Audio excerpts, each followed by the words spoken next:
दिल्ली में प्रदूषण की स्थिति लगातार गंभीर बनी हुई है और फिलहाल राजधानी वासियों को इससे राहत मिलती नजर नहीं आ रही। अब प्रदूषण को लेकर नया पूर्वानुमान आया है। पिछले 9 दिनों से शहर घने स्मॉग की मोटी परत में ढका हुआ है, जिससे हवा की गुणवत्ता खतरनाक स्तर पर बनी हुई है। स्थिति ये है कि एयर क्वालिटी इंडेक्स 401 से नीचे आने के बावजूद भी ग्रैप 3 जैसे कड़े प्रतिबंध लागू हैं, फिर भी प्रदूषण में कोई ठोस सुधार नहीं दिख रहा। मौसम विभाग और पर्यावरण मॉनिटरिंग एजेंसियों के मुताबिक अगले 2 दिनों तक प्रदूषण और स्मॉग की मौजूदा स्थिति जारी रह सकती है। वहीं शनिवार को इसमें और बढ़ोतरी की आशंका जताई गई है। गुरुवार देर रात 3 बजे दिल्ली का प्रदूषण स्तर 401 तक पहुंच गया था। इसके बाद ये धीरे धीरे कम तो हुआ, मगर सुबह 10 बजे भी AQI 398 ही दर्ज किया गया। CPCB के एयर बुलेटिन के अनुसार दिल्ली का औसत AQI 391 रहा, जबकि NCR के अन्य शहरों की स्थिति भी चिंताजनक बनी हुई है। फरीदाबाद में AQI 255, गाजियाबाद 430, ग्रेटर नोएडा 380, गुरुग्राम 302 और नोएडा में 408 दर्ज किया गया।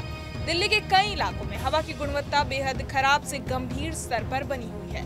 Ashok Vihar 429, Bawana 437, Burari crossing 412, Chandni Chowk 405, DTU 427, Dwarka sector 8 416, Jahangirpuri 445, Mundka 440, Nehru Nagar 420, Okhla phase 2 और पटपड़गंज 404, पंजाबी बाग 424, आरकेपुरम 423, रोहिणी 438, सीरी फोर्ट 406, सोनिया विहार 404, विवेक विहार 424 और वजीरपुर 468 तक पहुंच गया। नोएडा के सेक्टर 116 में AQI 439, सेक्टर 1 और 125 में 424, जबकि सेक्टर 62 में 347 दर्ज किया गया। ग्रेटर नोएडा भी पीछे नहीं है, जहां नॉलेज पार्क 5 का AQI 442 रहा, जबकि गाजियाबाद में लोनी 443 के साथ सबसे ज्यादा प्रदूषित रहा। इंदिरापुरम का AQI 428, वसुंधरा 429 और संजय नगर 420 पहुंच गया, जो क्षेत्र में गंभीर स्थिति को दर्शाता है। पूर्वानुमानों के अनुसार शुक्रवार को हवा की गुणवत्ता बेहद खराब रहने वाली है, जबकि 22 नवंबर को ये स्तर गंभीर श्रेणी में जा सकता है।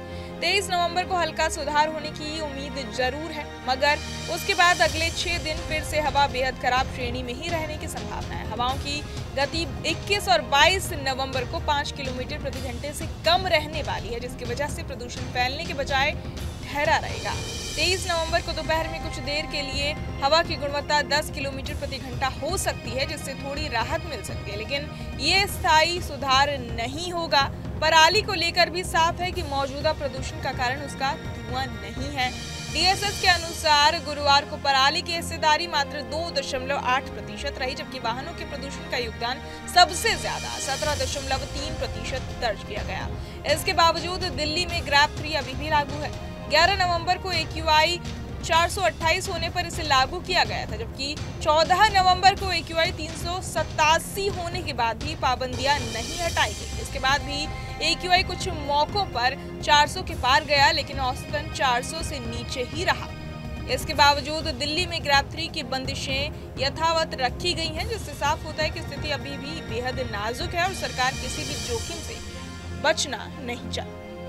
इसके बावजूद दिल्ली में ग्रैप 3 की बंदिशें यथावत रखी गई हैं, जिससे साफ होता है कि स्थिति अभी भी बेहद नाजुक है और सरकार किसी भी जोखिम से बचना चाहती है।